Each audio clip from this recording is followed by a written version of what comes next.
রূপা মা হওয়াতে মহা খুশি সূর্য দীপাসহ গোটা পরিবার। হ্যাঁ প্রিয় ভিউয়ার্স, আমরা এমনটাই দেখতে পাবো অনুরাগের ছোঁয়ার আজকের পর্বে। না টেনে সম্পূর্ণ ভিডিওটি দেখতে থাকুন। আর চ্যানেলে নতুন হয়ে থাকলে চ্যানেলটিকে সাবস্ক্রাইব করে বেল আইকনটি বাজিয়ে দিন। অনুরাগের ছোঁয়ার একদমই নতুন পর্বে দেখা যায় রূপা মা হতে চলেছে। এটা নিয়ে সবাই মহা খুশি। দীপা রূপাকে বলে, আমাদের পরিবারের নতুন সদস্য আসতে চলেছে।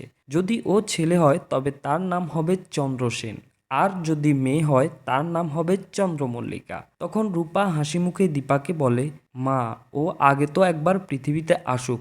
তখনই দীপা রূপাকে জড়িয়ে ধরে আশীর্বাদ করে। পাশ থেকে কৃষ্ণ এসে বলে, মা আমাকেও একটু আশীর্বাদ করুন। এই নিয়ে তাদের মাঝে কথা হতে থাকলে সোনা এসে বলে, আজ আমিও রূপার মতো সন্তানের মা হতাম, যদি ভগবান আমার কপালটা না পুড়ত। ঠিক সেই সময় রূপা এসে সোনাকে জড়িয়ে ধরে বলে, এই হিংসুকুটি, আমার আর তোর সন্তানের মধ্যে কি কোনো পার্থক্য আছে? আমার সন্তান মানেই তো তোর সন্তান।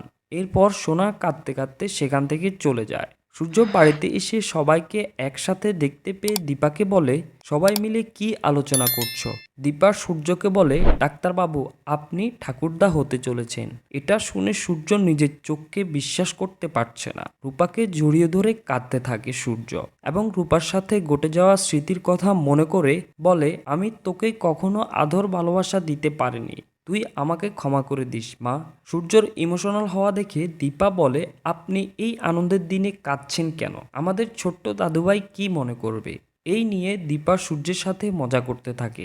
অন্যদিকে রূপার প্রেগনেন্ট হওয়াতে উর্মি একেবারেই খুশি নয়। ষড়যন্ত্রে জাল বুনতে থাকে উর্মি এবং কুন্তলা। উর্মি মনে মনে বলে, আমি দেখে নেব রূপা কিভাবে সন্তানের মা হয়, আর আমি সেনগুপ্ত পরিবারের সম্পত্তি কারো হতে দেব না। তো প্রিয় ভিউয়ার্স, তোমার কি মনে হয় উর্মি এবং কুন্তলার ষড়যন্ত্র থেকে বের হতে পারবে রূপা?